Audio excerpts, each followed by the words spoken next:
listening to the Patriot Nation Podcast.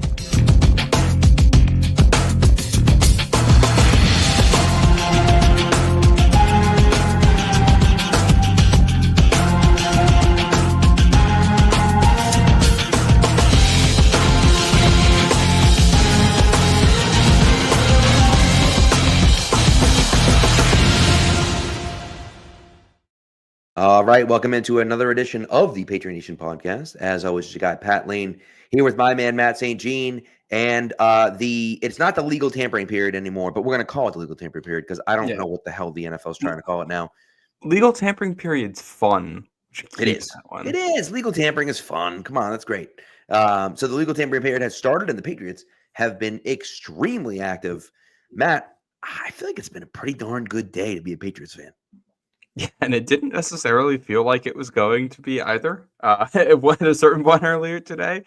But, I think if you had to characterize the overall here going in, it's a good day. A couple of high impact signings, and like we heard, a lot of mid-level guys to, reestablish culture, set a high floor for this team. And, still guys available on the market right now, too. So I don't think they're done.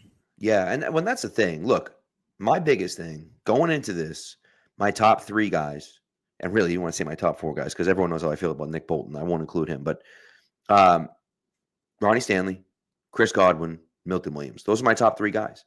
Stanley re-signs with the Ravens. Godwin re-signs with the Bucks.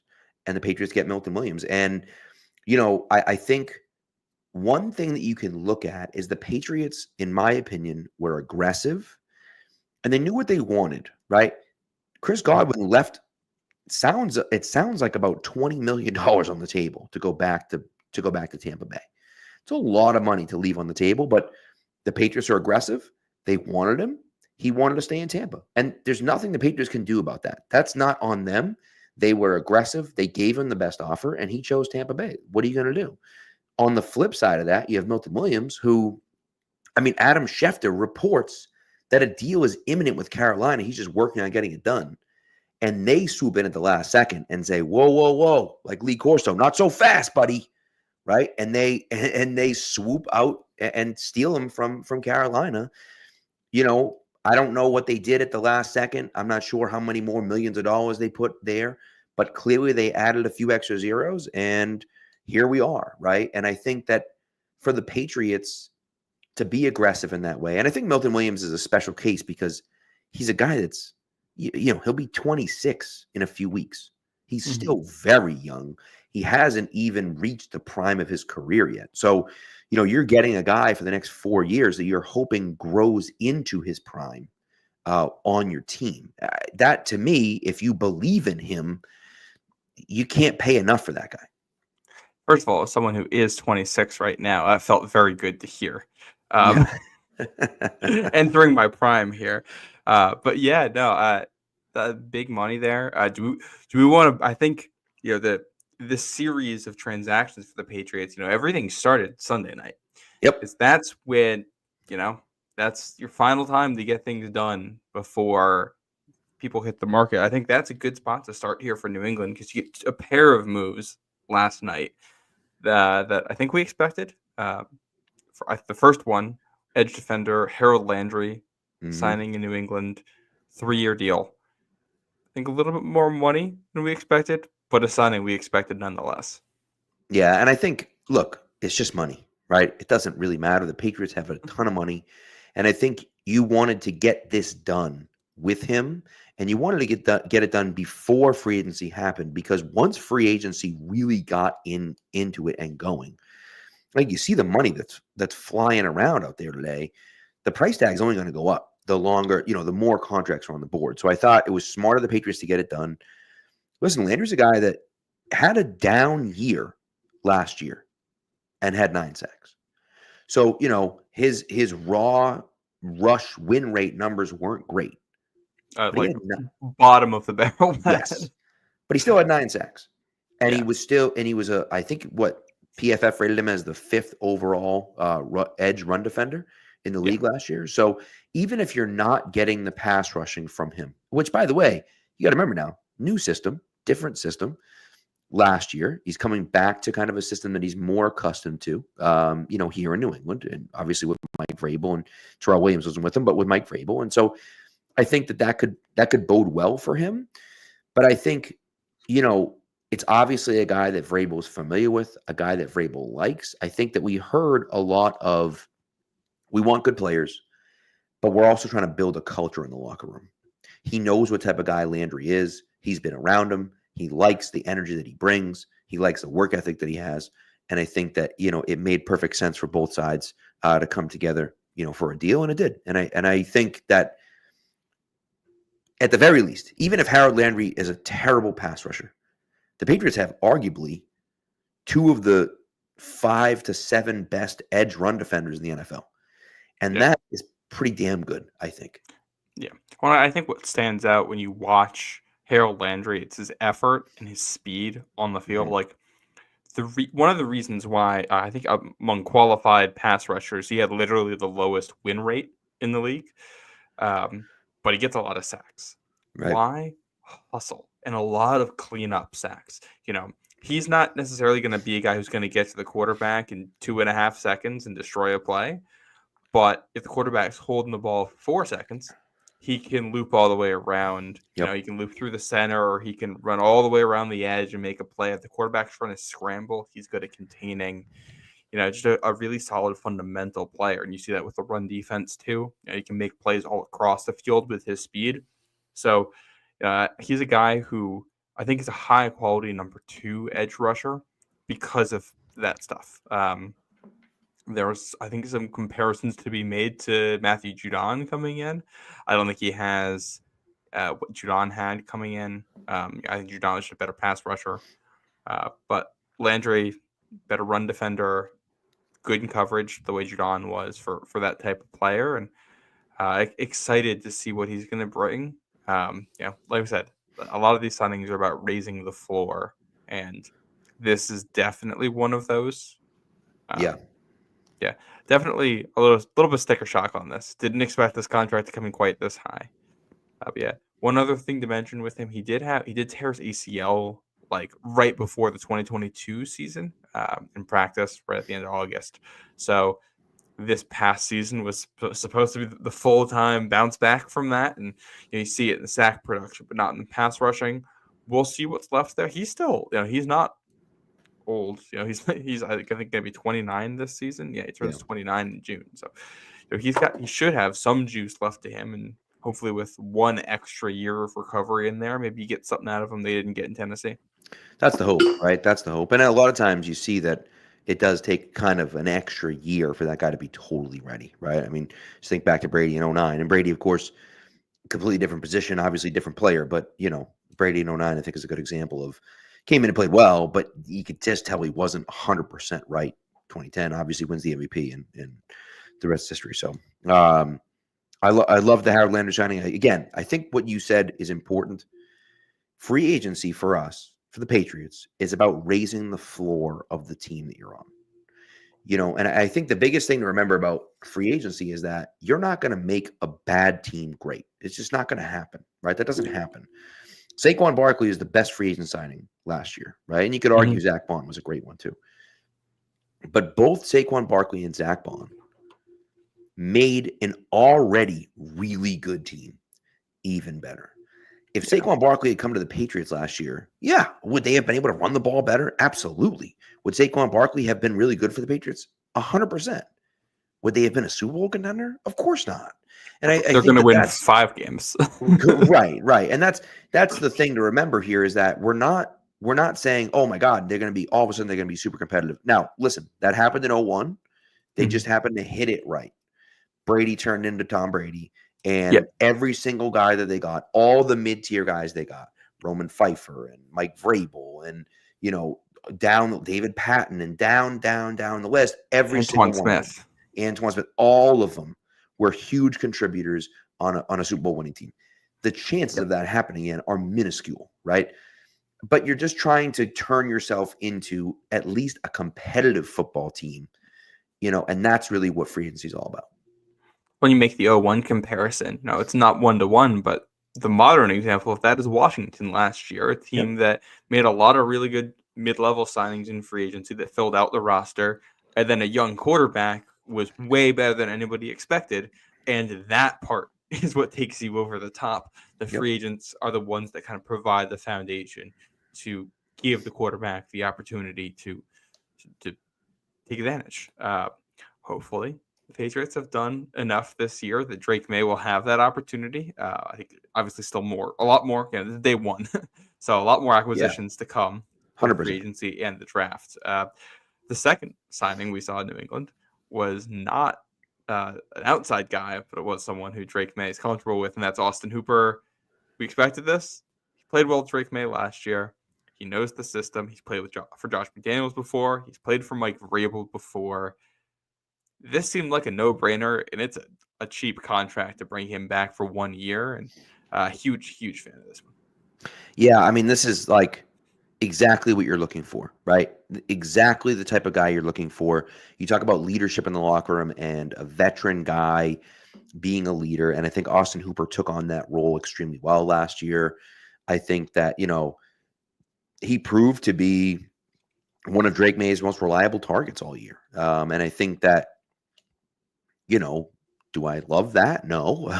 I'd like them to have like competent wide receivers, but in a bad situation, he made he made the most of it. And I think that that's a guy I want in the locker room. People seem to really like him. He was very well regarded around the building. And so I'm happy to see him back.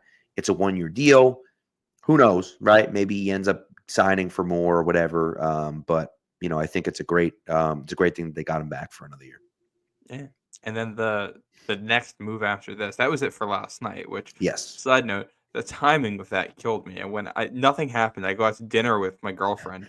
We sit down at the table for a nice dinner date. I open up my phone, and there's all these signings. Well, Yep. Ronnie Stanley. I mean, all of them hit last night. Ronnie Stanley hit last night.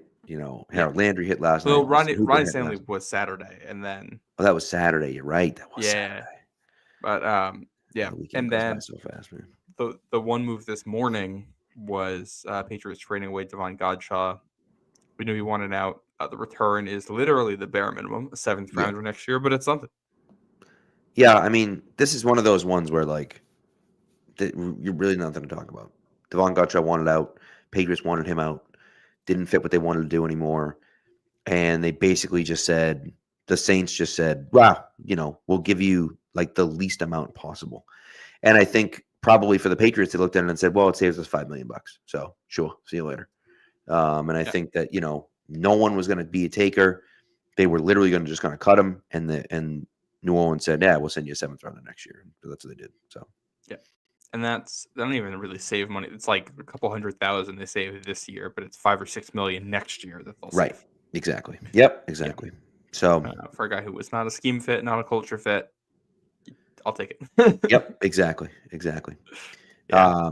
And then today, they just went on the board right away. Took a little bit. What was the first signing? It was Robert Spillane was the first signing. No, I don't mean by New England. I mean free like agency. The very first signing of free agency. I don't remember. Oh, it was Hassan Reddick to the Bucks. Hassan Reddick to the Bucks. Well, right, because Hassan Reddick to the Bucks, and then Godwin to the Bucks got announced like 10 minutes later. Something like that, yeah. Yeah. And it was that's what was funny about it. What was funny about this to me, first of all, was the Hassan Reddick guy who was infamous last year for not signing with the Jets becomes literally the first signing of this period. That killed me. Yep. But yeah, the timeline here, because it looked like Chris Godwin was hitting free agency, and that was one. If he hits the market path, everyone knew we're going to be all over it. It's a great fit. When I think like I said, currently had $20 million more on the table for him, but he stays home in Tampa. Right, and there's just nothing you can do about that. I mean, it is what it is. What are you going to do? You tried your best. You offered him the most amount of money. You tried to sell it. You said, playing with a young quarterback, you're doing this, doing that, and he wanted to stay home, and you can't blame him for that, So, my guess with that is that because he's rehabbing an injury, that staying somewhere he knows, with medical staff he knows, with teammates that he knows, makes more sense to him. Trying to move while rehabbing an injury from last year start dealing with new medical staff, and then you're behind on I think it's a getting great with point. your teammates. So I think there's one of those, I don't, clearly it's not about the money. I don't even think it's about New England. I don't think he was gonna, he seriously considered it, obviously, because he Right. waited until the last second to stay in Tampa. But I think it was something that no one was going to convince him to leave there. Right. Yep.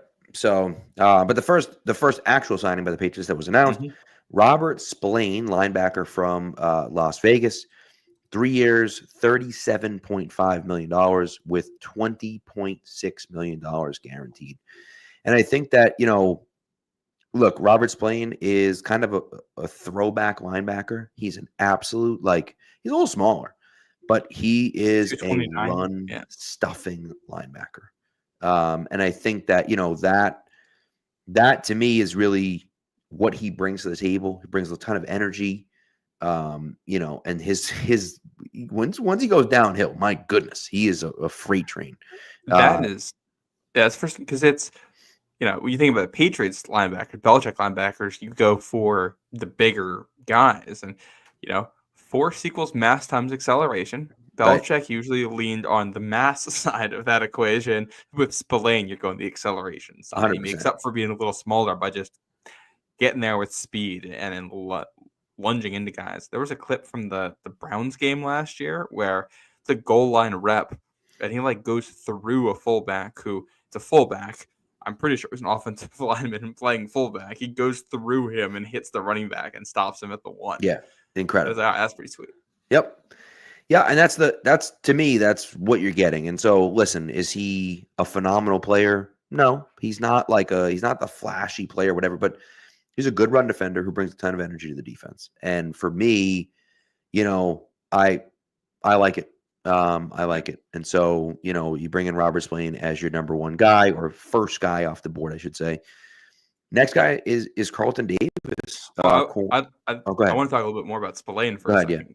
Because I do think it's interesting with how this is going to fit in New England's defense. You're paying 3 off-ball linebackers now, serious money between he, Tavai, and Bentley, and you're not playing 3. I mean, you might play 3 off-ball linebackers occasionally, right? But that's not going to be your go-to here. So that means one of Tavai, Bentley, and Spillane is going to be off the field a lot of the time, and curious to see who that is, because I think in some ways Tavai is a little bit more of Mike Vrabel style than Bentley is, but Bentley is more of Vrabel style in that he's a good player and a good culture guy. Right. So very curious to see how that shakes out. I wouldn't be surprised if one of them, probably Tavai, is, an August trade candidate, someone who they try to trade the week before cutdowns.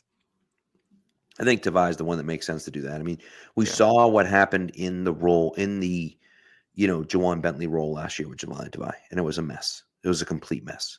And unless you're signing Robert Spillane to take Juwan Bentley's role, which I don't know why you're doing that, but unless you're signing him to take that role, then it makes sense that Tavai is the guy that's on the outside looking in. And I think, too, if you don't get anything for him, depending on what happens in the linebacker market, I wouldn't mind keeping Tavai, right? As a guy that is your third linebacker. Yeah, you might not see the field a ton, but injuries still happen. It's not a bad thing to have depth. And so, obviously the fans don't like him anymore because of the the comments that he made at the end of the year last year. And I think those were, incredibly stupid and tone deaf comments. I think that, he would probably admit that if you asked him today. But I would say if he's a guy that gets traded in August, no one's going to be shedding a tear over him leaving, which is sad because I do think that he is a good player. I think that he played really well last year, not in 2024, but in 2023. He just cannot play that role that Juwan Bentley plays. Can't do it. Nope. Can't do it. And so, he was, look, I mean, how good did he play in 2023? He played very well, I thought. Very well, and that's the dynamic between Bentley and Tavai was that Bentley was the guy reading plays out and stopping them at the point of attack, and Tavai is the guy coming in from the weak side, blowing things up and finishing the job. Yeah. And this year, he looked timid out there without Bentley. And I think you saw that, seep into his play everywhere, Yeah. dropping into coverage, pass rushing, trying to stop the run versus Spillane is very much a downhill. I'm going to attack.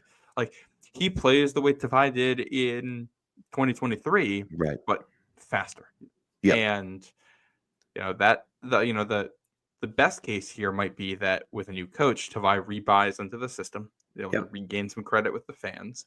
And with Bentley and Spillane there, it's a little wake-up call of, all right, you got to get this together. You got to play better. And some guys who really know what they're doing to help them out. And maybe you do have 3 linebackers that you really like. And if they want to play a 4-3 defense, then maybe it is going to be 3 off-ball linebackers. Your base defense is going to have the 3 of them out there with, we're not entirely sure on the defensive line, but probably Harold Landry and Keon White on the edge. You would think, yeah, at least in passing situations for sure. So, but and Discover Purpose mentions that Christian Ellis is a guy that they have on the roster as well, right? Signed as an exclusive rights free agent, and so I think that, or restricted, I'm not sure, one or the other, but either way, brought back nevertheless. And so I think that that's another guy that now you have 4 linebackers on the roster, and depending on what they decide with Marte Mapu and all this other stuff. So I think there are guys out there. I think that Tavai is a useful player. I think we've seen him be a useful player. He's just not a stud, right? And that's okay. Not all the guys are going to be studs, but he could be a guy that's a decent depth piece, or he could be a guy that's a camp casualty or traded in August. We'll see where it goes. And I think as a theme that you'll see throughout these signings, this is them signing someone to play a position that was played last year by someone who's still on the roster. Yep. There's kind of a theme of that here. So yes, they're saying we know that they didn't play well at linebacker last year. Maybe Tavai bounces back. We're not going to bank on it. We're going to sign someone, which is the opposite kind of their strategy last year. Got it. By the way, Matt points out he was an RFA, right of first refusal tenure. So tender. They didn't get nothing back because he was an undrafted free agent, but they do get to match any offer that he gets if someone offers him something. And it's the money is like 3.2 mil, so a little over 1% of the salary cap for this. Yeah. So all right, the second deal of the day today was Carlton Davis, cornerback from Detroit, 3 years, $60 million, $34.5 million guaranteed. And I think this is a guy that played for Terrell Williams last year. Obviously, he liked what he got from Terrell Williams. He thinks that he liked what we got from Carlton Davis. He thinks he's a good player on the edge, and I do too. I think that he can be that number 2 corner to Christian Gonzalez. Right now, maybe did some people prefer DJ Reed? Did some people prefer I think Bynum is a little different because he's more of a slot corner than he is necessarily an outside corner. When there's Byron Murphy, who actually just re-signed in Minnesota right after he started. Yeah, that's what I meant. I don't even know what I said, but Byron Murphy was the guy I was talking about. Well, there's also Cam Bynum, who's the kind of nickel safety for the Vikings. I get the two mixed up all the time. Yeah. So, but either way, but I think that when you look at Carlton Davis and I think Paulson Adebo was a guy that I know some people had wanted as well. But I think, I'm willing to defer to the Patriots here. If they preferred, Carlton Davis, I'm cool with that. He's a bigger guy, 6'1", 210 or so, plays decently physical in the run game. And you have Gonzo on the other side. You already have a lockdown corner. So to add another corner that has the ability to do that, I think, could make the Patriots kind of formidable in the secondary, certainly at the corner position. And John Jones, as you mentioned, he's not on the roster still, but he is a free agent out there. And so he has interest in coming back to the Patriots. I don't know if the Patriots have interest in bringing him back. But he's certainly been a veteran that's been around this team for a long time. And so maybe they bring him back, maybe they don't. But I think that, Carlton Davis steps in right away and starts day one. And I think this was a great signing by the Patriots. Yeah, no, that's what I was going to mention there, is that this is another one of those where if the Patriots wanted, they could easily have last year's starter at outside corner opposite Gonzalez back, and they're choosing not to. They are choosing Yep. Carlton Davis. And maybe Jonathan Jones still does come back, but they have chosen Carlton Davis. It's real money here. The max value of the deal, it's 3 years, 60 mils. So we're talking 20 million a year. So, this is, I don't know, up over 7-8% of the cap per year for him. So, expect him to be a good player. He has been for a long time now. He was with Tampa. He was last season with Detroit. Historically, he's been a good press man corner. One thing I found interesting last year, just looking through some PFF stuff, he was graded by far the best zone coverage corner for Detroit last year. He had a grade in the 80s. I don't think anybody else for them had something higher than like 60. So I find that notable with the team's struggles with zone coverage last season, something we talked about all year long. He got some on-ball production, 2 picks last year, 2 picks the year before. He defends like 10 passes a year, a little bit more than that. So, as your second corner, he's a really, really high-quality guy. And, I think we'll see how Vrabel decides to handle it. Vrabel's defenses have played a lot of zone in the past. With this signing, I can't imagine that's going to be the case this year. I think we're going to see plenty of man coverage. Yeah. But you can go back to that old Belichick staple if you want, of having Christian Gonzalez cover a team's second best receiver and having Carlton Davis with safety help on a number 1. So you can get that double coverage there and really effectively take away 2 guys. Yeah. And I think that makes a ton of sense. And Davis is good enough that he doesn't necessarily need all of the help, right? But he can, you can elevate him to that lockdown number 1 corner by putting a guy over the top. And I think that, for me, I think that that's great for the Patriots. It's great for Gonzo to have a guy like that across from him. And so I think that, that's one of those things for me that I really like the deal a lot. I think it makes a ton of sense. Corner was a sneaky need for the Patriots. And I don't know if it was that sneaky, to be honest with you. I think it was, a fairly big need for them, certainly an outside corner. And, they get one. And my assumption is that they got the number 1 guy on their board because Davis signed before all the other big names signed. And so that was kind of my thought. Gonzo Duke asked about Marcus Jones. Listen, y'all know how I feel about Marcus Jones. There he is right there, right on my wall. I would love to see Marcus Jones come back here. I think that he would be, that he has shown to be a good slot corner. I think he's physical. The problem is he's small. And, for every year he's been in the league, he's finished on IR. And I think, I think it makes sense to bring him back, but I don't know how much you can rely on a guy like that if he can't stay healthy. Obviously, he's a big play machine, right? He scored a few touchdowns on defense. He scored a few touchdowns on punt returns. But, I don't know how you can rely on him, how you can, go into it and rely on him to be, your number 1 slot corner. I just don't know how you can go into the season expecting that out of him.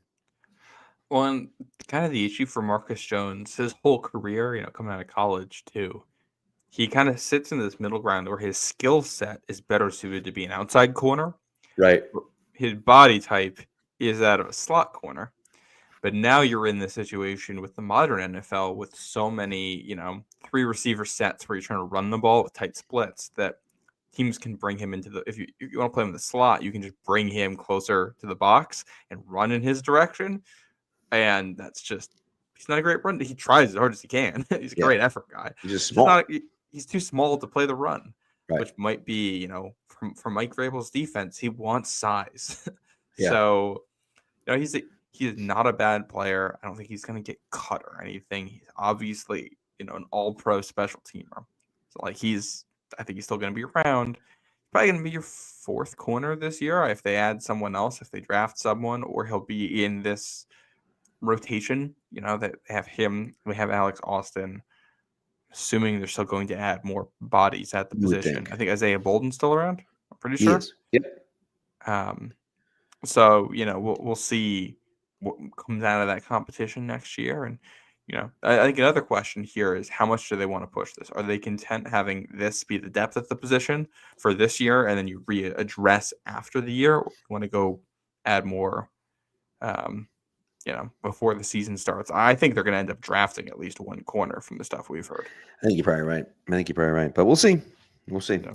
All right. Next on the list, right tackle, Morgan Moses, most recently with the Jets. 3 years, $24 million with a max of $28.5 million. I absolutely loved this signing. This was my favorite maybe of the early signings. Yeah. And the only reason why is because he gives you some flexibility. He's a plug and play guy immediately at right tackle. He starts day one at right tackle. But here's the other part of it, right? The other part of it for me is that, sure, he starts day one, but he's not getting paid a ton of money. If, for some reason, Caden Wallace comes into camp and absolutely blows you away, and you're like, oh my God, we have to start this guy, you can move on from Morgan Moses if you have to, right? And I don't expect that to happen, and I don't think the Patriots expect that to happen. But I think that it gives you an option when you're talking about a 3 year, $8 million per year for Morgan Moses. It's not a ton of money, right? And so I think that when you look at the way the structure, the way it's set up, I like the fact that we can take this guy and plug him in right away at right tackle. But if you feel really good about the depth behind him, or you think that this guy is better, you can play him. Or maybe Morgan Moses only has 1 year left, and you like the way that Caden Wallace, or pick your rookie tackle, progresses this year, and you can move on from him next year. And I think that, it gives you some flexibility in that fact that, like, you're not getting a super young guy because you can still let your young guys develop. But I think that he's a plug and play starter on day one, which you are desperate for. The right side of your line is done, right? That's it's March 10th. We are 6 months from week 1. And as of right now, assuming health is no object, I can tell you who's going to start 17 games at right guard and right tackle next to one another. Right. This is, Michael Onwenu at guard hasn't had this kind of certainty since what? 2021? Just get drafted. Yeah. So, this is fantastic for him. And you can just go in and say, this is our right guard. This is our right tackle. Both of these guys should be probably top 20 starters at their positions, probably better for Onwenu, but at least top 20. And if you can just lock that in, you're going to get that for the whole season. Maybe there's an injury or two in there and they miss a couple weeks. Morgan Moses is a guy who's missed time, but he never misses serious time. He'll miss 2 or 3 games in a season and never really more than that. Right. He had like a sprained MCL or something like that, and he just played through it last year. He's also a super, super tough guy. Yeah. Big, powerful in the running game. Yep. So, you look at that Josh McDaniels offense, you could just run some power stuff to the right side and just dial stuff up behind them. I think we're going to see quite a lot of that this season. Yeah. And it's nice on March 10th to know, hey, this is going to be a strength of our offense this year. This is something we know we'll have. We can rely on it. Still, obviously, a lot of things to figure out, but that thing we know for sure. Right. I agree. And so I'm a fan of this. I think it makes a ton of sense. And again, your offensive line was absolute hot garbage last year. And so what are you trying to do? You're saying, okay, let's try to get better. Let's try to go from garbage to mediocre, right? Let's get, and we talked about, it 100 times, right? Let's get into the 20s. Let's get into the low 20s of your offensive line, right? The Patriots were in the 30s. And so, that's not the case this year, hopefully. If Morgan Moses can stay healthy, you're building a more mediocre offensive line. Now, they still have some work to do. I don't know how anyone could rely on, what they have left guard right now. I don't know how anyone can rely on what they have left tackle right now. But we're going to see where they decide to go. And this is something that we'll talk about later, Matt, but I think, or we could bring it up now if you want. I think that you mentioned it earlier, or you mentioned on Twitter earlier, I think that them punting on left tackle this year may not be the worst decision in the world. Vederilo's not good. I understand that, right? But he's also improved every year, right? If he continues to improve and you think that he can improve, yeah, he's not a good starting left tackle. I agree with that. But if you're comfortable at right guard, right tackle, center, and left guard, well, then your left tackle being below average isn't a killer because you feel pretty good about the other 4 spots and you can help him out. And I think that, for me at least, that makes a lot of sense. I like that a lot better than say, and we'll see with Will Campbell, but like if they're not sold on Will Campbell and they're just taking him at 4 just because they need a left tackle, that's stupid in my opinion, right? Yeah. And so, I like it better than paying Dan Moore $82 million over 4 years, right? So like, Ridiculous contract.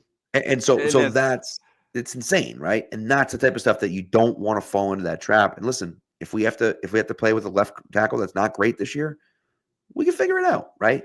But I think that, that's the situation I think the Patriots are in. Well, I think you look at big picture where this team was coming into the offseason. Holes that you need to fill. Wide receiver 1, left tackle, starting left tackle, starting right tackle, cornerback 2, defensive tackle, defensive end. Yep. Wide receiver. And that was the first one I said. Probably 2 wide receivers in there. Yep. And potentially also left guard and center because those positions are question marks. You're just not going to be able to fill all of that. Oh, and like linebacker. You're not going to be able to fill all of that in one offseason. It's just not, unless you hit the jackpot with your resources. So, you gotta spend wisely. And I think they're still going to try to do something at left tackle, but you're in a spot right now where if the entire right side of your line is solidified and David Andrews can give you anything at center, if he can come back and give you even at league average level play, either maybe it's a Cole Strange, Layden Robinson battle for left guard, and we're going to have Adarian Lowe at left tackle. And it's not going to be great, but because one side of the line we know is solidified and can be a strength, we can work through the hiccups on the left side. And once we're after the season, address it more. And I'll be shocked if they're not somewhere in the draft drafting someone they think can play left tackle or left guard. I think they're probably going to throw 2 picks at the left side of the line in this draft, but you would think, Moses is one step closer to being where you need to be. I think he's the ideal Band-Aid for this. You fix right tackle for the next 2 seasons. Right. And then you see what happens from there, right? I think that makes a ton of sense. So want to hit an ad break and come back? I was just thinking that. You read my mind. Of course, this ad here is for Prize Picks. Obviously, Prize Picks is the best place to get real money sports action with over 10 million members and billions of dollars in awarded winnings. Prize Picks has made daily fantasy sports accessible to all. You just pick more or less on at least 2 players for a shot to win up to 1,000 times your cash. Run your game all season long on Prize Picks. Now, Prize Picks is the best way to get action on sports in more than 30 states, including California, Texas, Georgia, and of course, Massachusetts. One of the things I love about Prize Picks is that, number one, you can mix and match sports. So you can pick one guy from basketball and one guy from hockey, and pretty soon one guy from baseball, and you can mix and match sports, which makes it fun. The other thing I love is that they're always doing deals, whether it's a flex play on Friday or whether it's Taco Tuesday and they have some deal on Tuesday. Big fan of that as well. So they do also offer Venmo, Apple Pay, and MasterCard for quick and easy deposits and withdrawals into your account this sports season, which is huge. So, the second half, look, it's basketball season. Again, it's about to be baseball season. If you can believe that, it's about to be baseball season. So get on the action before you can. Look, do you think LeBron James is going to score more than 24 points? Put him in your lineup. You think Giannis is going to go for more than 35? Put him in your lineup. You want to go for Peyton Pritchard or Derek White or maybe Sam Hauser? You're going to pick the next guy to go off on a season high. Put that guy in your lineup. All right.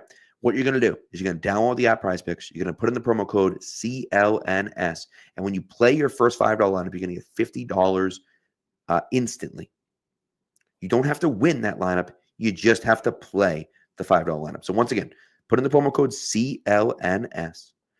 Download the Prize Picks app. Put in the promo code CLNS. And after you play your first $5 lineup, you're going to get $50 instantly. Prize Picks, run your game. All right. So, On to the big fish. On to the big fish, and I wanted to bring this up because James just made my night here. One of us, I think, needs to start screaming irate complaints for like a whole minute, and then we can, interrupt it with breaking news about the signing, because that was, if you saw the Felger and Maz thing, that is absolutely hysterical. One of my favorite clips of all time. If you didn't see it, Felger is pontificating upon the fact that the Patriots haven't done anything because they didn't convince anyone that didn't want to be here, and blah, blah, blah, blah, blah. And then he literally gets interrupted by the announcement of Milton Williams to the Patriots, 4 years, $104 million with $63 million guaranteed. Milton Williams, it was reported by Adam Schefter that Milton Williams was finalizing a contract with Carolina. I mean, Adam Schefter's reporting this, right? It's done. The deal's done. He's about to sign it, or I guess technically not sign it, but the deal's basically done. And the Patriots swoop in at the last minute, and I don't know what they threw at him. I don't know what they pitched to him, but whatever it was, it worked. He ends up signing back with the Patriots. And it was pretty awesome.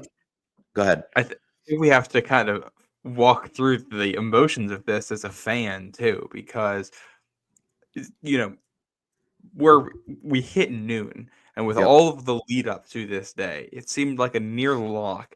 Chris Godwin and Milton Williams were both going to be Patriots. Godwin hadn't re-signed. We knew the Pats were going to throw a bag at him, and we knew Milton Williams had been a top target, all cycle. Godwin re-signs in Tampa immediately, and it's wow. There's one of two things that we thought might be sure things off the board, and then Milton Williams to Carolina a little bit later. So, the Carlton Davis signing happens, and that's nice. The Morgan Moses signing happens, and that's nice. But we miss on the top two guys. I was so mad.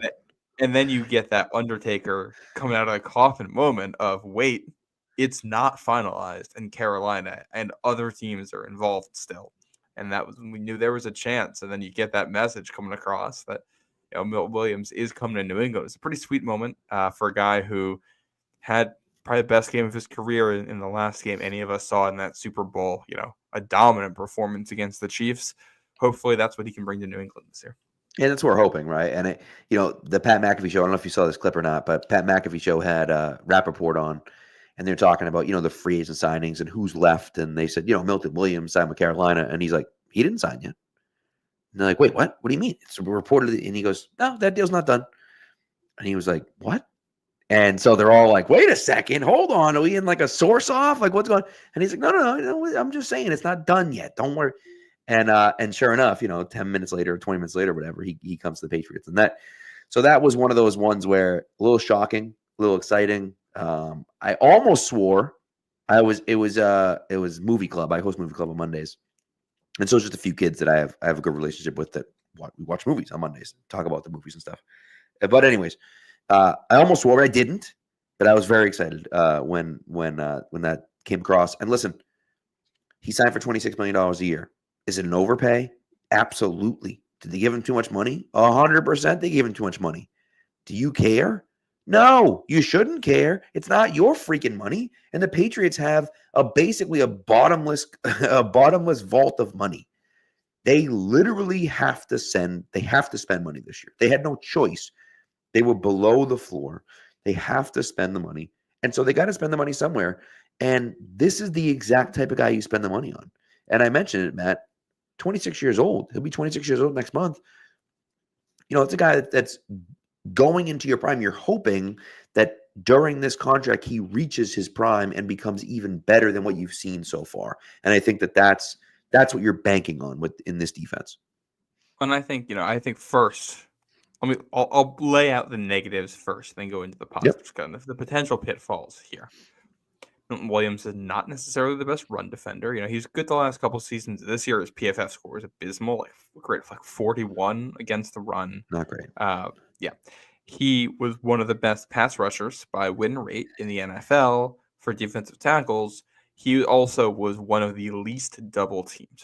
So he's playing on a loaded defensive line where he basically got friendly looks on every single play. He should dominate in that situation. He did, but that's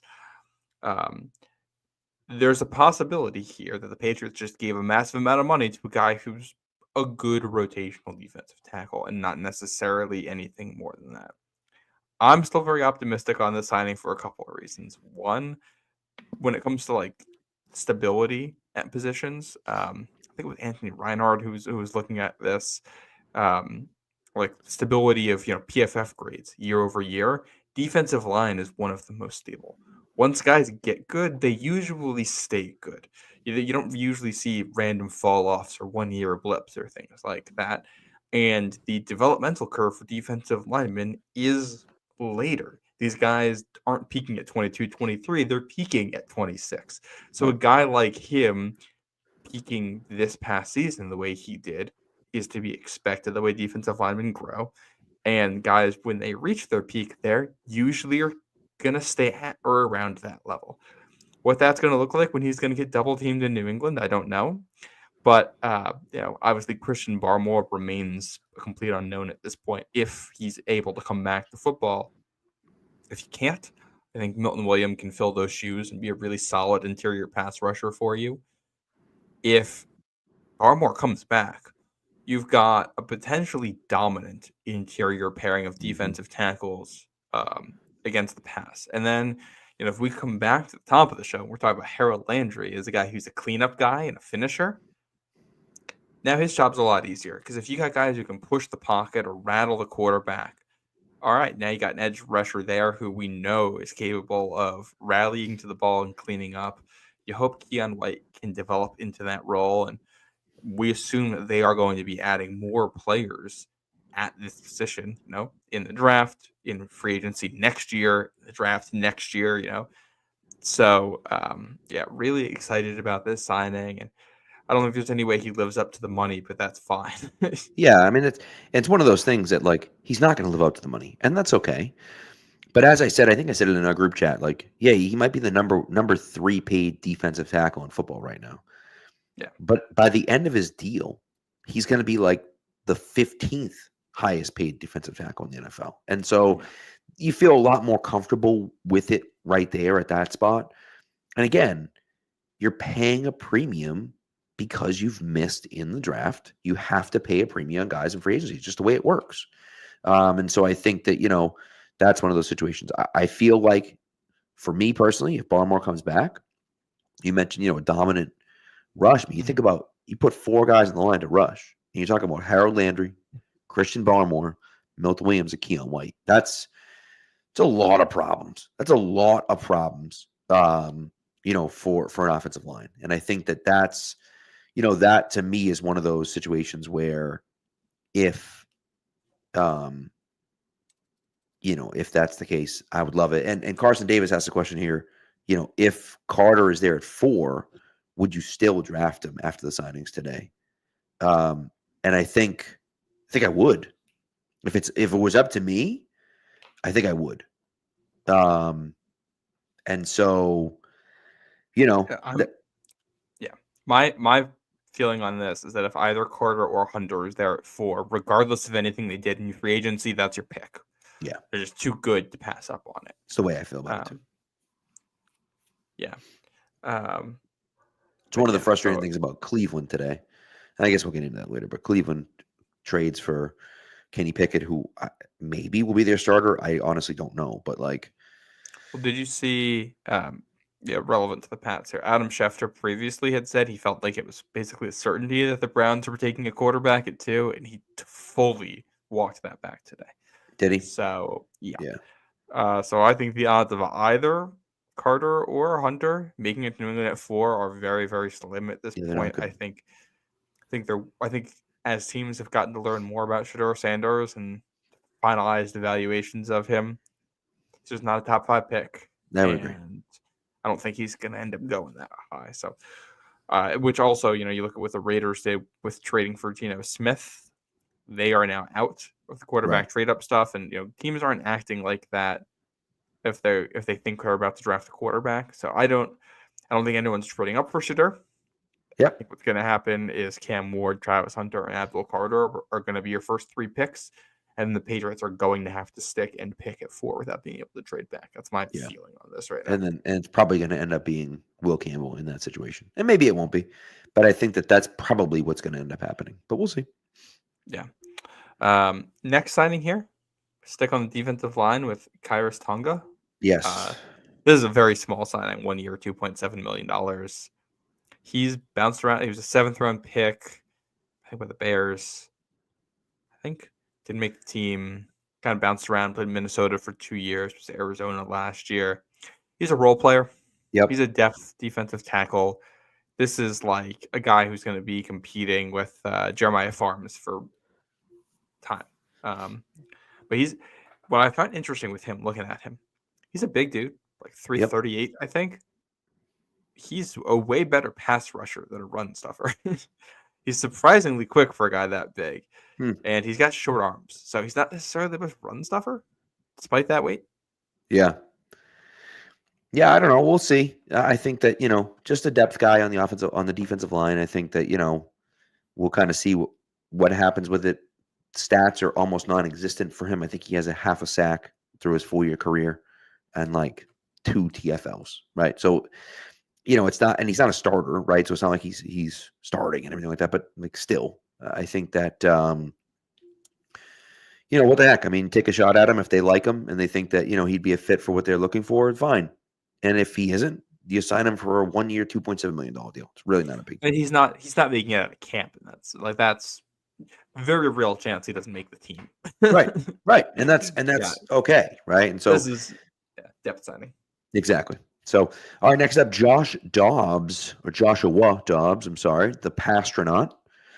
2 years, $8 million, $3.8 million guaranteed. Obviously, to be the backup.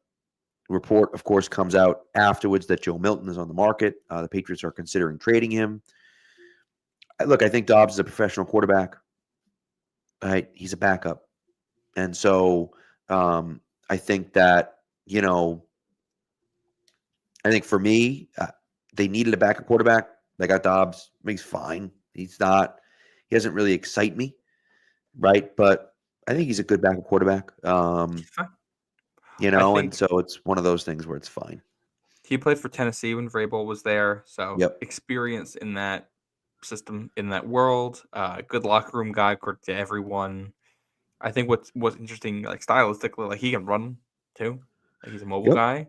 So stylistically, there's something similar to Drake May there. Definitely not as talented of a runner, not as good of an athlete, but you're not changing your offense if he's coming in instead of May, really. Less QB run stuff, and that's about it.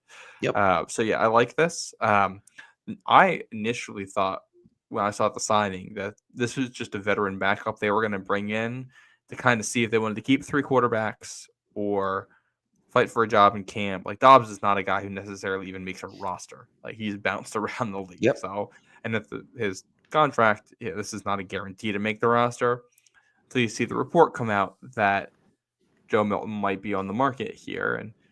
And the thing the comments made about Milton is that he is very confident in himself. He believes he can be a starter in the NFL. That might not be the best environment for Drake May to have a backup who he might feel like is gunning for his job. So culture-wise, maybe moving Milton is for the best here, especially with that performance last year. If he can get a decent return off of that. Yeah.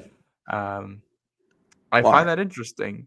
Yeah. I like the Milton pick a lot because he played at Tennessee with Hendon Hooker and was okay taking a reduced role there at a certain point. Like one of the selling points in him was that they did work well together. A little bit surprised to see him come into the NFL and might need to get moved for not necessarily providing the best support. Yeah, true. And I think too, for me, look, ultimately I'm not trading Joe Milton for nothing. Right. And so, I'm not doing that. And so if you can tell me that we're going to get a 3rd round pick for him, sure, absolutely. I'll take that in a second. But if you tell me we're getting a 5th round pick for him, I don't know if I'm making that move yet. Right. And look, if Joe Milton's cocky and confident and thinks that he's the guy and thinks he can be the guy, that'd be fine. I would just remind him that the rest of the NFL doesn't feel that way. And so, if he needs to be reminded of that, he can be reminded of that. But I think, we have Drake May. Yeah, you played really well in one game. And guess what? The NFL doesn't think you're a starting quarterback yet. They agree with us. And so you can be the backup for another year. You get a chance to prove yourself, and then maybe next offseason you can get moved. And so, or maybe we get into August and he puts on a show again in the preseason games, and a guy gets hurt or a team isn't happy with the guy they got or whatever the case may be, and he gets moved at that point. So I think it makes more sense to move him in August. But if someone's willing to give you a third-round pick this year for him, shoot, take it, right? Take it and run. So I don't know if anyone is, but if they are, do it. Yeah, 100%. One more signing. Last one, Mac Hollins, 2 years, $8.4 million, max of $10.4 million. And I absolutely freaking love this one. Mac Hollins is not a great wide receiver. He isn't, right? He's a depth wide receiver. But what he brings to the table is a guy that has a ton of energy, that loves to block. He's a wild man, an absolutely crazy person, right? Yeah. Doesn't wear shoes as much as he can, tries not to eat with utensils. He's a lunatic, right? But in a good way. He's not a lunatic in an Antonio Brown way. He's a lunatic in a good way. And I think that rubbed off on the Bills a lot last year. And so I think that rubbing off on the Patriots this year would be a good thing. The Patriots have a lot of inexperienced and immature wide receivers. And I think a guy like this that is a veteran, that does the dirty work, that does those things, that doesn't complain about it, I think that, he would be he'd be a good mentor for those guys. Oh, 100%. It's fantastic locker room move. And also, I think if you want to talk the on-field, he raises the floor for you. Yep. We know Pop can play football in the NFL. We know Kendrick Bourne can play football in the NFL. The rest of that room is a total question mark right now. Booty gave you flashes, and that's about it for those other guys. Hollins has been productive. He had almost 700 years with Josh McDaniels in Las Vegas a couple of years ago. And he's a good run blocker, and he's got a huge catch radius. So for someone like May, who can toss it up to him and give him opportunity to make plays, I think that's appealing. And it means that you want to put 3 receivers out there, you can put 3 receivers out there who've been productive in the NFL before. If everything, if this is the group they go into the season with, and it's just, we're going to see if we can get something out of these young guys, draft doesn't fall your way, whatever, then if Polk doesn't get better, Baker doesn't get better, Booty doesn't get better, all right, we're going to put 3 veterans out there, we can run an NFL offense, and it's going to work. And it's not going to be anything crazy, but we can work this way and look to improve it the year after. Yeah. I think the fit there could be really good. He's not that expensive either. Like, this is a cheap signing, and he's a special teamer too. So the best case here is that Booty gets better, Polk gets better, Baker gets better. He ends up being your wide receiver 4 or 5, and he can give you something on special teams, and he can still be a locker room presence for you, a veteran presence, teach guys how to be professionals that they definitely need. And then a common theme here also, guys who've played with, Vrabel or McDaniels before. Mac Hollins has experience with Vrabel. With McDaniels. Dobbs has experience with Vrabel. Milton Williams doesn't have anything. Morgan Moses has experience with Todd Downing, who's there. Carlton Davis has experience with your new defensive coordinator, Spillane with McDaniels, Austin Hooper with both guys, Landry with Vrabel. A lot of connections here, which speaks to the culture side of it. Yep. And I think that's what they want. They want guys they know can be leaders. And I think that that's important to them. And I really like the Max Hollins signing a lot.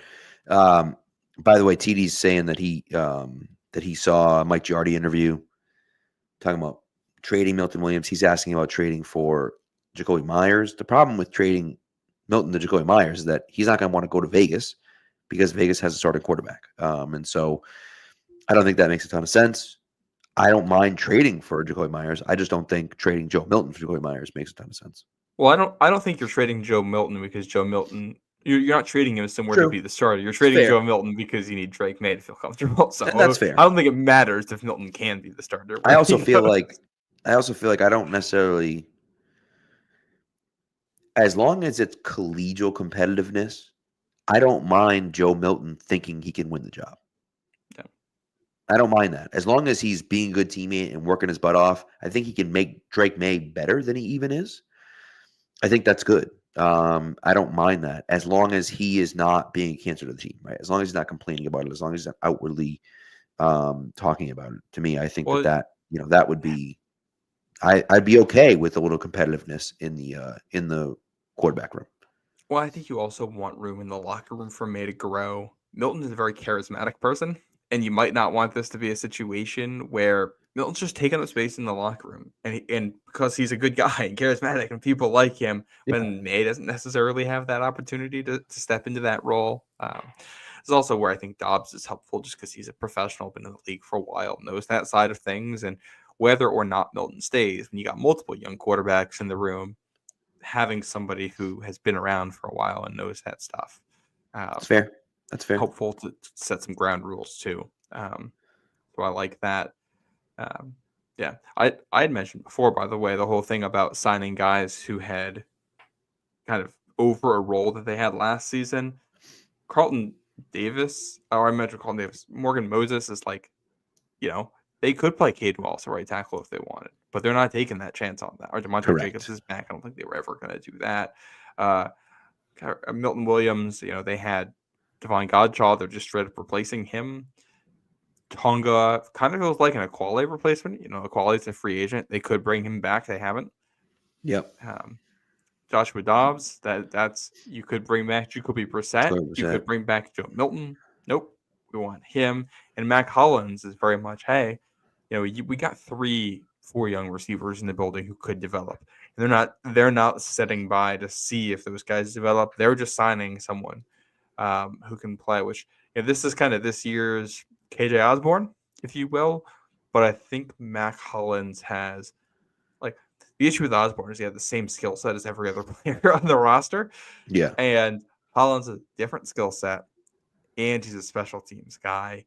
And, he's willing to be a rotational player. Right. I don't think Osborne necessarily was. So I think if you're trying to fit puzzle pieces together, this works better. Yep. I agree. So, all right.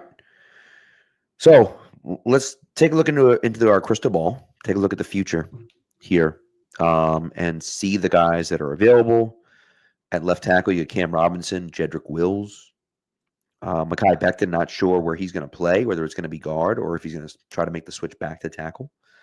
Tevin Jenkins, who I think is a guard. Obviously, is a guard, but I'm curious about what they feel about him. Javon Holland, Kyle Juszczyk, Zadarius Smith, Azeez Ojulari. A lot of guys out there, right? A lot of guys out there. Who's Will Freeze? Jack mentions. Yep. Good point with guard. Who's kind of top of your list? Who's the guy that's top of your list? First of all, I think we need to figure out how much cap space this team has. We don't have exact numbers on these contracts yet. I just running down with Pat's cap's number before all of this, and then just taking kind of per year averages, which is not actually how it's going to be. Right. I had them as about $13 million left. It'll be more than that because of the way they're going to structure the deals. But that means you've got room for one big signing or a couple small ones. I think it has to be a couple small ones because, they need a kicker still. They're apparently not bringing back Joey Sly. It's not going to be an expensive contract, but that's something you have to do. So I think you could look at this list and say, Cam Robinson, we're just going to go sign a left tackle. It's going to be expensive based on the Dan Moore number, but we can go get him. I don't think I would use the resources that way with what's left. Tevin Jenkins at guard interests me if you can get him for a little bit cheaper. Zadarius Smith at edge interests me. I mean, Javon Holland is an interesting player. I suspect that he's going to be out of their price range at this point. You would think. Another name that's interesting is Kyle Juszczyk. I don't think he's coming here. I don't think he plays fullback the way Josh McDaniels wants his fullbacks to play, but he's now going to be on the market. The 49ers are releasing him. If you can make it work, I'd probably put Cam Robinson. I'm not necessarily in love with him as a player, but I'm fine with throwing some money at that and seeing if he ends up being something decent for you. Something on the left side of that line or a pass rusher. Yeah, and I'm kind of kind of in that spot as well. I'd love Juszczyk, but I don't think he's coming here. I'm with you on that. I wouldn't hate Wills. I wouldn't hate that. Yeah. I wouldn't hate Cam Robinson. I think Tevin Jenkins makes a ton of sense. Young guy. Mhm. Young guy for me. I think that he makes a ton of sense if he can stay healthy at left guard. And I think Javon Holland, I like the idea of Javon Holland as well. And even Zadarius Smith, I don't hate that either. So Yeah. Another one, obviously with Christian Barmore status up in the air, Levi and Wazarike, yep, from the Lions, someone they're familiar with. Good player on the interior. sure. I would not be upset with that one bit. Also, TD in the chat here, he says with the latest signings, he thinks they still have 30 to 40 million left. You're doing the math correct, CD, but there's also some buffer here because they need to save room for draft picks, The draft contract picks, right. they're going to have to allocate there. So you are correct working from the $130 million number that's out there, but I think the actual number is going to be closer to 105 million. That's what Pat's Cap has when you allocate everything that they're going to need for the draft and other stuff. Yeah. By the way, Dwayne mentions Makai back then, and I'm with you on that, Dwayne. I don't know, if he's going to be outside of the price range. I'm not sure what he's going to get for a contract, and I don't know if he's going to want to play tackle or guard. That's a real question for what he's going to want to play and what they see him as and what they view him as a player. But look, if they can get him for a reasonable deal, I would be all on board. With bringing Makai Becton in to be their left guard or the left tackle if that's how they feel. I just think, and Pat Stats mentioned, I just think it makes sense for him to stay in Philadelphia, and I think he's probably going to. But you never know. Yeah. There's another player. I don't think he's coming here. He didn't come here last year, but Tyron Smith is still a free agent. He's older, but he and Morgan Moses played together last year for the Jets. He's still, what is he age now? He's 34 years old. Will turn 35 before the end of the season. He hasn't he is injured. He only played less than 600 snaps last year, but he's still productive. Still a good left tackle. I think he's going to be looking for a contender of some kind, but I'd rather, if he'll come, if you can get Tyron Smith on a discount because he's older, I'd rather sign him to play left tackle. He knows Todd Downing. He knows Morgan Moses.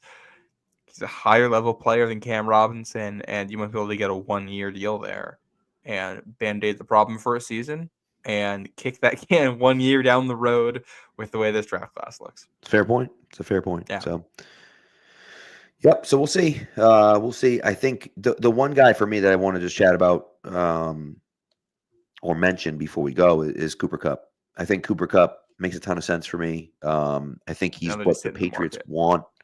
He is hitting the market. I think if you're the Patriots, I think that you try to take one of those 7th round picks this year and send it to LA. And I don't know if I don't know if that makes sense. I know his contract is kind of big, and maybe it makes more sense to wait till he's released. But if you like him, I think it makes a lot of sense for you to go after him and just say, you know what, we're not taking a chance, right? Just send one of our 7th round picks for him. Basically UDFA, right? 7th round picks are like UDFAs, right? And so you just say, you know what, we're going to send the 7th round pick so we get the guy that we want. We know we want him. We're going to get him. We send a 7th round pick and we get him. And then we can worry about renegotiating his deal once he gets here. If the Patriots want him, that's what I would do. Now, I don't know if they want him or not, but if the Patriots want him, that's what I would do. Now, here's something, because I have been high on Kupp, and I saw someone point this out earlier. I was high on Kupp partially because of that game against the Rams this past season when he went for over 100 yards and had 2 scores. Pat, do you know what Cooper Kupp averaged after that Patriots game? Oh, probably like 45 yards a game. Less. 3 catches, 37 yards a game the rest of the season after that. Yeah. That has me concerned. He's older. We already know he's injury prone. He's got a lot of mileage on his body. That's why I don't think I'd send a pick for him at all, because he might have 1 good year left, if that. I don't think I want to take that chance when obviously the 7th round's a low odd lottery ticket. but if it's good, that's a young guy you get for 4 years. So I'm okay with signing Cup. I think you're at a point right now where the wide receiver room is kind of full-ish. You can add better players to it, but there's no real room for more mid-level players. Pop, Warren, and Mack are all kind of in that mid-level wide receiver 2, wide receiver 3 tier. You just don't need more of those guys. So the thing that interests me, I don't think anything's going to happen with it. But I think you would be doing yourself a disservice to not call up Cincinnati right now. I'm not asking about T. Higgins. I'm asking about Jamar Chase. Yeah. They told Jamar Chase, they said publicly, not long ago, at the Combine, that Jamar Chase, they were going to make the highest paid non-quarterback in the NFL. Price of the brick going up. That's more expensive now than it was when they made that comment. And that's correct. Yeah, it is. They've talked themselves into a corner. They franchise tagged T. Higgins, which I assumed they were doing because they were going to sign a deal right after that. Free agency opens and they still haven't signed a deal. So I don't know financially how you make this work right now with T and Jace again. Where I thought we figured it out, but I feel like we're kind of back to that spot. And I think you got to call and ask. Yeah, it's a bizarre situation. So And they're gonna say no. They're not gonna listen on Chase. I don't think. But in a world where they do, with where the Patriots are, you can't sit back and say you didn't try. Right, I agree with you. So, are there, looking around the league, were there any contracts or anything that happened that kind of made you go, whoa? just the Dan Moore one. I was just like, what are you doing? I see Dan Moore as like maybe a tiny bit better than Vidarian Lowe, but like a comparable player to Dan Lowe, to Vidarian Lowe, and he gets 4 years for $82 million. And maybe the Steelers will prove me wrong. Not the Steelers. Maybe the who the hell even signed him?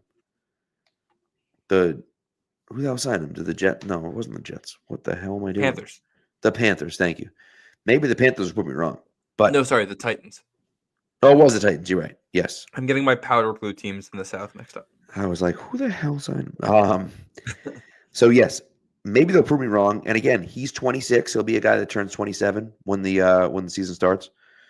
But I just thought that's insane. Ridiculous contract. Made no sense to me. Yeah. The Javon Kinlaw one stuck out to me. Yeah. I forget what the actual terms were at this point, but when that was one that landed, and it was okay. So Milton Williams is getting a stake in the franchise here. Right. Yeah. That's what he's going to be getting. So one other one I remember that made me go, whoa, but I'm not finding it right now. Yeah. Well, and the other one to me was DK. Right. I mean, yeah. DK, they got a second round pick for him, and then they signed him to a $150 million contract. I mean, that's just $30 million a year for DK. A whole lot of money. DK is not worth $30 million a year. That's, man, the Steelers right now. The Steelers might be the most interesting team in football next year. They're not going to be good, but you're going to have if they all are on the roster, DK Metcalf, George Pickens, and potentially Aaron Rodgers, all on the same team. Like, that is a disaster waiting to happen. That's going to be completely insane. Yeah, and before someone in the chat asks, because I know someone will, George Pickens gets traded. No, I do not want the Patriots in on that. He's a good player. The problem with this wide receiver room right now, outside of talent, is that the guys are not. It's not a good locker room. It's not a great environment right now. The culture is not there. Adding him on year one of a new head coach, terrible idea. With a guy who's being brought in to instill discipline, it's just wouldn't work. But beyond that, it's not gonna happen. They're just not gonna do that. Yep. Unless it was literally, we'll take next year's 7th round pick for George Pickens. I think you'd be stupid to not. Like, that's not what the deal's gonna be. I agree. So, anyways, all right, that does it for us tonight. Yeah, it was a wild first day. We'll see what happens the next few days. But I do think that the Patriots had a good day, about as good as you could hope for, with Ronnie Stanley going to Baltimore and with Chris Godwin going to Tampa Bay. I thought the Patriots had just about as good of a day as you could ask for. Yeah, I remember the contract that shocked me because I see it being mentioned. Jalen Moore. There's two, Jalen Moore and Aaron Banks, two guys Yes. from the 49ers. Jalen Moore is like the Calvin Anderson of the 49ers, like just a rotational swing tackle for them. Got Right. $15 million a year to be a starting left tackle for the Chiefs. Yeah. And And maybe he'll be okay, but like he's never started more than 12 games and he's like 28. I mean, that's a guy that's basically a career backup. Played pretty well last year, but like basically a career backup. yeah, and then Aaron Banks, I forgot. He gets $79 million by Yeah, Green Bay. outrageous amount. Yeah. Just like I felt like a guy the 49ers were almost trying to move on from. Yeah. 4 years, $77 million. Crazy. Why? It makes no sense to me. Which, what I will say is this. If we bring this back to the Patriots in this draft and positional value, one of the reasons that, we say to take a tackle at the top and not necessarily guard at the top of the draft is positional value. It's how expensive are these guys when you have to sign them? Do they ever hit free agency? Guard is becoming a position where players are being paid more money and talented guards are not reaching the market. Right. So does that reframe the way you look at a Will Campbell situation? If you think that he is the Pro Bowl player, regardless of left tackle or left guard, if he's able to play tackle, he's going to be a Pro Bowler there. If he can't, he plays guard. We think he's a Pro Bowler there anyway. Is that worth the number 4 overall pick in a draft class like this? I lean no. You lean no. I don't think it's definitive. I think there is room for reasonable debate on this subject, especially in this draft class. You're not wrong. So, I just think you can find a guard in the 3rd or 4th round that can be a starter and maybe not necessarily a Pro Bowler. I mean, if you tell me he's John Hanna, that might be a different story. But I just think that, outside of him being a surefire Hall of Fame guard, I can't justify that in the top 5. I just can't.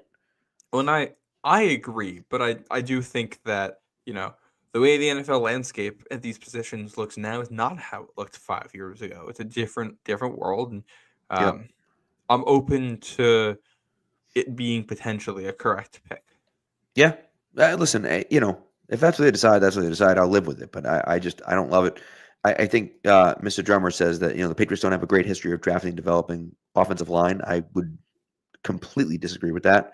Maybe not in the last 5 years, but like they absolutely have a long track record of drafting and even picking up guys that are UDFAs and developing those offensive linemen. So obviously it hasn't worked out lately, but we went 20 years in a row without really putting a bad offensive line on the field. And most of the time in that span, at least one of the tackles wasn't even a first rounder. It was just some guy taken later that we developed. Yep. So until obviously they drafted Nate Solder in the first round, but outside of that, really didn't have a first round tackle. Matt Light was the second rounder. Second rounder, yep. From a special Greg Robinson Randall was their starter in 01. He was like a 4th round pick or something like that. So they really didn't have Homer was second rounder. Marcus Cannon was 3rd or 4th rounder. He actually might have been a 5th rounder. Yeah, he had cancer, so that's why he was later. But still, remember some of the other guys, and they did it on the interior too. Stephen Neal is the first guy that comes to mind. It's just being a total project that they picked and developed. That is Stephen Neal in a way is almost there like Jordan Mailata, like very different players. Course, but guy from different sport background who you're bringing into play. It's a good point. So So anyways, that's what we got. So we'll be back later in the week. People are fighting about DK and Antonio Brown. I'm not getting into it. We're not doing it. I'm not doing it. Not doing it. DK wasn't a fit for the Patriots. He wasn't a fit. Period. End of discussion. So I'm not giving up the 38th overall pick and paying $30 million a year for DK. I'm just not doing that. Yeah, I agree. With that. I also think too they're not in a position where they're going to win right away. So then it doesn't really matter. Yeah. Are we back Thursday? I believe Thursday night. Yeah. Yep. I think that's their plan. So, but anyways, so So we'll see you guys Thursday night. A lot more action, hopefully before then. So thanks for tuning in. We'll see you then. Be good to each other and go Pats.